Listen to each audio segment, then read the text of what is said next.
if you want to customize the control center or quick settings on POCO F8 Pro or POCO F8 Ultra, then once you open the control center, then over here we can scroll pretty much all the way down in order to find this edit button.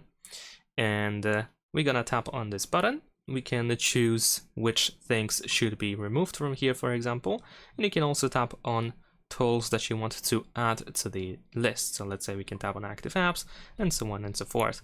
And at the very top of this setting, we can also enable names for these buttons. So then it looks like this. And that's pretty much it. Some other stuff can also be found, for example, by going settings. And then over here we can proceed to the, I believe, home screen. Actually, scratch that, I believe it is here, yes, in notifications and status bar. In the case of F8 Pro, we have device controls and Xiaomi Smart Hub. I didn't find Xiaomi Smart Hub on Ultra, however, so there is a small difference, but yeah.